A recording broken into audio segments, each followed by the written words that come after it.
Hi, it's me, and that's him, and we're the Sci-Fi Scholars. And we're talking Arrow, Season 5, Episode 8, Invasion, which also happens to be part of the Invasion alien crossover thing. Yes. That was billed as 4-part, but technically it's really 3. Yeah, because It involves Supergirl, but... she's in it, and they have a little bit of the Flash invading her episode. Yeah, but they play that exact same scene in The Flash. And the Flash, Arrow, and Legends all are titled Invasion, and Supergirl wasn't. No, but those had really nothing to do with that invasion. Yeah. Which I didn't mind, because I actually still thoroughly enjoyed the Supergirl episode, which we're not talking about, but anyway, I thoroughly enjoyed it. But yeah, it was a bit of miscommunication from the producers, which is a bit annoying. I don't know whether it was deliberate. It might have been deliberate. I don't know, they just built it as 4-part because Supergirl's in it, I think. Yeah. Without realizing or thinking. Anyway, it's really a 3-part. Yes. That begins in the last 30 seconds or 2 minutes of Supergirl. Yep. But like I said, you see that at the start of The Flash anyway. Or halfway through The Flash. Yeah. But so overall, it's the 3 major teams of Earth 1 from the Arrowverse. Yes. Plus Supergirl rocking up to fight a race which these guys call the Dominators. Mm-hmm. And it reveals to the greater Arrowverse that Flash screwed with everyone's lives. Yeah. Which some already knew, but obviously not everybody did. Yeah. And it's obviously doesn't go down very well. Some people took it a lot better than others. Yeah. And wind is shaking my camera right now, so deal with it. Cisco finally got over his problems. After Yeah, it took him screwing it up to realise, which I thought was a neat piece of storytelling personally. I thought it was like, okay, yeah, it's about time Cisco got over it. They've really been hammering it home the last few. So it was nice for him to get over it in their Legends episode when he went back in time and effectively screwed up the timeline a little bit. And then they also solved the whole Wally thing a bit. No, they didn't solve it. Well, they're less angry with him trying to help people because he went out and did something. I don't know, Iris has been a bitch though. But she has to be a bit less after he's actually done something useful and proven he doesn't instantly die. She didn't seem that way to me. She still felt like, you shouldn't have done that and I don't want you to do that ever again. That's, I don't know, I just was telling her to shut that up the whole time. I'm like, seriously? And then we had Arrow himself basically telling Supergirl to piss off because you're an alien and I can't deal with this shit right now. Which is a storytelling way of saying, we don't have the budget for you, so... Which, it was funny. No, it worked in his context of his character, and it worked in the context of the show to a certain degree. Yeah. I did like the interactions between those two. Like, it was nice because she straight away is like, why doesn't he like me? And Barry's like, he's like there with everyone. Or Rory, just calling her skirt. Yeah. And then calling Cisco tech support when, putting it out there, Heatwave would very, very hard lose to Vibe. He doesn't know that he's Vibe though. True. But yeah, like it... Yeah. Okay, the thing that annoyed me the most personally though was when Steel and Vixen had been injected and couldn't use their powers because it's a meta blocking agent. Which I don't understand how they got in the first place, but anyway. Because it was the 50s. Yeah, that... Okay, even if you can block metas, her stuff has been kind of led to believe that it was a magical amulet. Yeah. And I don't see how you block magic with an injection, because if they had that injection from the 50s, why didn't anyone bring it around and take out Dark last season? Like, I do agree with that. There's obviously plot holes in this whole story, because that's going to happen when you're trying to... It's not just like one show, it's not just 2, it's 3 shows with a main character from a 4th show. Yeah. Which, in its own right, is pretty damn hard to pull off. I mean, they've done a brilliant job of pulling it off. I was still giddy, like, going into watching it, I was just like, I was loving it. And still maintaining character arcs from all of the different characters. And I mean, the Flash still had its own Flash story with Team Flash that Yep. evolved around a bit of Kid Flash, a bit of Barry with and Cisco, and then Arrow episode was arguably the least crossovery. Yep. While yes, it had Sarah and had Ray, they were both on Arrow, so it didn't feel like they were part of the Legends team. And obviously you had Wild Dog with Supergirl and the Flash teaming up, which was kind of their little double punch thing to take down that chick, was pretty awesome. I actually thoroughly enjoyed that. And I loved it. It was just like Flash takes me out and then looks at Supergirl and they're just kind of like, oh yeah, I'll back off and let you do this and then It's like it's supervillain Pong. Yeah, it was a little bit. But the one downside about the Arrow episode was that it wasn't as big a crossover, but that was also what made the episode really good for me. Yeah. The problem being is the 100th episode and a crossover episode, which I think they should have avoided. I feel like that they were trying to serve two masters, and while yes, this whole invasion storyline allowed them to go inside the mind of Oliver and give him that happy ending thing, or happy ending, or tried to give him a happy life that they believed he would, I kind of think it came out of his subconscious, but they never actually specify where it came from. But anyway, it gave the story a chance to do that. So that's kind of the plus about it as well. And I thoroughly enjoyed that. I loved seeing what he considers. What his life would have been if he hadn't become Well, Arrow, if he hadn't got on the boat, Yeah, hadn't gone on the Gambit, yeah. and also if the Gambit hadn't sunk.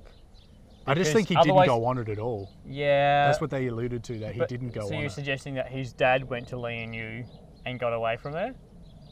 No, what I'm saying is 'Cause they it- both didn't get on the boat. Like obviously, okay, yeah. So- obviously something changed in the sense that Yeah. he didn't get on the boat, which meant he never cheated on Laurel with Sarah on the boat. Yeah.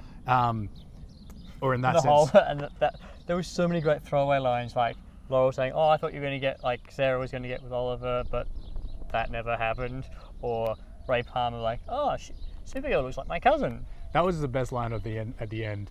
But I'm talking about Arrow right now. Let's not skip ahead. Well, that's what we normally do. Anyway, I just really liked the way the episode played out. It was nice to see a whole heap of people coming back, like his parents and stuff like that, and then him being happy and him admitting, actually, when he went and confronted Diggle as the Arrow, when he was trying to figure out what the heck was going on with his things, and then he's like, oh, hang on, I do have everything I want. Yeah. Which is him going, actually, that is everything I want. He goes in and is just about to just fully delve into it when Diggle shows up and goes, actually, I've been having the same thing you have. Yeah. And then he goes, okay, actually, now I know that it's 100% real, and now I have to fight it. Yeah. I know. And they brought back like all of the villains, the major villains that they had to take down. What I found interesting about that is, yes, you had Thea with Merlin, Yep. and you had Deathstroke with Arrow, Yep. and you had Dark with Sarah, which wasn't really a play on, that was just what her vendetta more than anything. You had Diggle against guys that look like his brother. Yeah, the like Darks. Yeah, Darkman. cronies. And then you had, oh, my thingy's dropped. Still good. Then you had Ray against just some random guy. Maybe we'll find out who he is in the future. Because Ray hasn't really had a No. specific villain yet. They could have brought so Captain Cold in, because he and Captain Cold had a bit of a fight for a while. Yeah, but not in the sense that he's a villain that you would associate with Ray Palmer. Which is why they went the road that they did. And I think it worked. No, they could have brought back the Japanese guy with the sword. Because you know how we ended up Yeah, fighting him? yeah. That would have, okay, that's probably about as close as you're going to get for Ray. Yeah, so I didn't mind that they just kind of glossed over that. The other bit I liked about it was Thea obviously knew that it wasn't real, but she was like, no, I want to stay here. I don't have to put up with the crap I've had to put up with the past 5 years. You knew she was going to come around eventually, but it actually made Screw this political nonsense. it made perfect sense in the sense of her character, which is what I really liked about that. Yeah. And I just like seeing Laurel again. I really liked Laurel. And being a bit more of a comics fan, I really did want to see them together because it's very comic. So like, for me it was like, yeah, I get to see a little bit of that, but I know for the better of the show, it was actually a good idea. Like what's happened with her has made some of the better episodes in my opinion. And then having her come back for the 100th episode and playing on that, I thought worked really, really well. They both then got to say goodbye to her properly. Well, Sarah did. Yeah. Sarah did more than Oliver already kind of had. Yeah. But then he got to say, tell her that, even though it's not really her. It's his internal subconscious, but it still gives him closure because he gets to. And it gave say Sarah a bit of closure as well, which is what I really liked about it. And then it just went batshit crazy into this full-on sci-fi show in this set in space, which I was like, what? Yeah. Like, it made sense in the show, but I was like, what? It was really easy for them to get off the ship and steal the ship and then somehow fly the ship. But they did get saved at the last second by the Wave Rider, so they didn't get away, and I don't think they would have got away. No. But that was still a little bit like, whoa, okay, we're doing this on Arrow. So Arrow goes like, I hope between you, me, and like Palmer, we can fly this, and then I'm pretty sure it was Sarah that was actually flying it. It was Thea that turned it on. Yeah, it was Thea that was turned it on, yeah. And then it was Diggle who warned them that the people they're coming. Like, And so then it was basically- half Sarah. Yeah, I don't really know who was actually flying it because they kind of alluded that it was on like some sort of autopilot. autopilot, but they also seem to have some sort of like mind control connection to it, which Well, it was was never never clear. explained, but still. It still made funny It's basically like everyone Arrow said was going to be in charge of doing it didn't really. The two others are the ones that kind of got it going. Yeah, which was kind of funny. But like that's the kind of gimmick and joke that Arrow does for its lighter parts. as And opposed Curtis freaking geeking out about being with to being able to hack alien tech. and screwing it up. Well, all three of them did. Yeah, I thought that was interesting, and I really liked their play on the three of them, with Cisco coming in, and then and all that, and then we go into Legends. Legends felt less like a Legends episode and more like a Arrow Part 2. no, it didn't. Crossover? It felt like a massive the massive crossover of parts that you felt in the Flash and Arrow were kind of what the whole episode of Legends was. Yes, there was a couple of moments that were a little bit more in shine to the Legends, but the episode ended on three characters that aren't even in Legends. Well, It had Oliver's, Flash. Oliver's been in Legends. No, but you get what I'm saying. They're Old not the Oliver's regular been- cast. Yeah, true. That's what my point. But the point of Legends is it's not going to have a permanent cast. No, I get that too, but I'm just saying, like, the others had, hey, these are the cast members plus Barry, Arrow, like, so Arrow was just as big, like Oliver was just as big in the Flash as he was in Arrow and as he was in Legends, and same with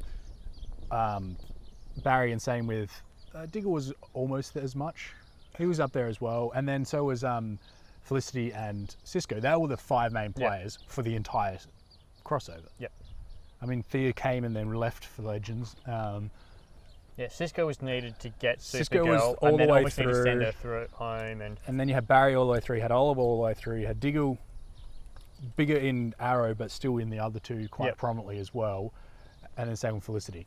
So it was interesting to see who they almost considered the stronger characters or the ones people more or connect. almost their main characters Yep. from the Arrowverse. Like Supergirl kind of went MIA a little bit in the Arrow episode.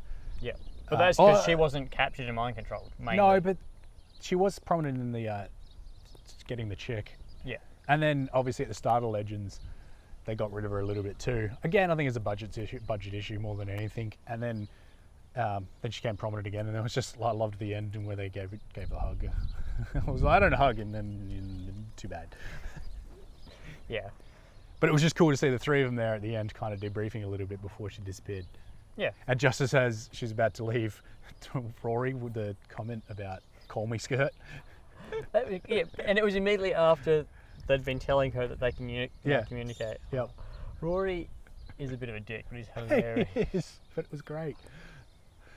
But yeah, like I said earlier, when I tried to stop him from jumping forward, my favourite line has to be, which was so fourth wall like breaking in a sense, was Brandon Ruth as Ray Palmer going, "She looks like my cousin," before walking off, and then just at the very end, Because obviously he's played Superman. Which I didn't peek at first. I'm like, wait, what? I'm like, there's a reason behind this. This is totally an Easter egg, but I don't get it. And then I eventually like, oh wait, yeah, sorry. It took me a second because I was like, because it caught me off guard because I wasn't expecting it. I was like, Ray Palmer doesn't have any cousins that have been mentioned at all. Oh, wait. It's not Ray Palmer talking currently. Yes. But yeah, overall, it was a great episode. They did a lot, have to cover a huge amount of stuff. I really felt like the Arrow, for me, because I think Arrow is my favourite out of all of them, the Arrow episode felt like the better episode. Yeah. For me, in a sense that, but the downside of it was it tried to serve two masters, which kind of made it conflicting a little bit in places. Yeah. But it got us to have Ray Palmer and Thea in the, not Thea, Sarah in that flashback, which made a lot of sense. Yeah. Which I thoroughly enjoyed. So it's one of those things where if it was a standalone Arrow episode, it would be, I thought it was absolutely brilliant. But in the context of the crossover, it lacked a little bit too much of the crossover side. So I think they did an okay job of balancing the two, but they didn't know which one to go further for. So make it a really special 100th episode or make it a special crossover episode. And they tried to do both and it just didn't quite work. Yeah. Fully, but the elements of both in that episode, particularly the 100th episode side of things, I felt was what made the episode the strongest episode. So if we get to the 200th episode, which would be season 10, which would be ridiculous, no crossovers. or by that stage, at this rate, we'll have like 9 shows running. 12 part crossover. It's just an entire its own mini-series. Yep. You heard it here first, folks. Season 10 of Arrow is a mini-series crossover event. Yeah, so it's not even, yeah, it's just... And Arrow will be main cast on Legends of Tomorrow by that stage. And Ray Palmer will have an arch enemy. And his own show, probably. Yeah. You got to fill out the 12 shows somewhere. Yeah. Who else can have their own show? We'll give Rory a show. Oh, we'll put those two together in the show. Rory and Palmer have their own show. Yep. Then Vixen can have her own show. Yep. It'd be a lion. I think they're thinking of making. They have the animated show anyway. Yeah. We can have a show just about the League of Assassins and where all their members have gone. Yep. That could just be a political drama too. It would be hilarious. With assassins. No, it would be hilarious as a political drama, like because their organisation was hugely like political drama. Yep. Even with just Malcolm. Malcolm, he can have his own show. Like yeah, let's give Malcolm our own show. Let's it can be like Life Without a Hand. It's like a new let's amputee. give Canary a show. Let's give the recruits a show. History of the Ragman suit, like not about him, but Just about the like suit, his yeah. grandfather and his father. Like his grandfather passing the suit over to him, like set in the past, and that can be launched out of a Legends episode where they go back in time. They might as well make a Superman show because they've got this Supergirl and Superman. Why Yep. not? A Guardian show. Yes. I think that would be pretty terrible, but anyway. A show just on Batman, because why not? Like Yeah, let's get this Batman show that's not Gotham. Batman in the Arrow universe. Yeah, we need a Batman in the Arrow. A Green Lantern show. Green Lantern show. We definitely need one of them. Yep. But don't make it about Green Lantern. Make it about one of like the supporting minor characters from the and he's just like, you know how like super. They are a Green Lantern, so that wouldn't be lying at all. It doesn't have to be about Hal Jordan, No, Stewart, or like, Rayner. as in like Green Lantern's like cousin and how like Superman rocked up in Supergirl, just like that. We're already having the Assassins as a political drama. This can be like, I don't know, my cousin's famous and I can't deal with it. It's like a reality TV show. Except not everybody knows who the Green Lantern is. Fine, but make it on an alien world where they all do know who the Green Lantern is. There's like 7,200 Green Lanterns, so pick one. So the budget for this show is going to be massive. Deathstroke show. Just a Deathstroke show. That would be just a one-off miniseries. Yeah. Just a 13-episode miniseries. That's what the crossover event is. Deathstroke comes back and tries to kill everyone. It's like the Deadpool episode where Deadpool tries to kill the entire Marvel universe, but Deathstroke just tries to kill everyone else. Okay, we're getting a little bit crazy here. This is a bit silly, all right. All right. There's plenty of other shows that we'd obviously love. So we're just going to leave it there, say that we thoroughly enjoyed this crossover despite some of its flaws, which we kind of glossed over a little bit here. Yep. Because just the sheer awesomeness and giddiness so that I much got content. from actually just watching it and seeing them all on the same screen kind of outweighs the flaws for me. Yep. So I thoroughly enjoyed it and really I can wait. But hopefully they all get renewed for a new season and we get to see the same thing again next year. Yeah, but not with the Dominators. Plus, no. Not with the Dominators. No, however they plan to do it, like, it would just be cool. I'm looking forward to the rest of the seasons for all of them, so yeah. And so let us know what your favourite episode out of the crossover was, even if it was Supergirl, which wasn't really the crossover. Doesn't matter. Let us know what you thought, and we'll see you next time. Thanks for watching.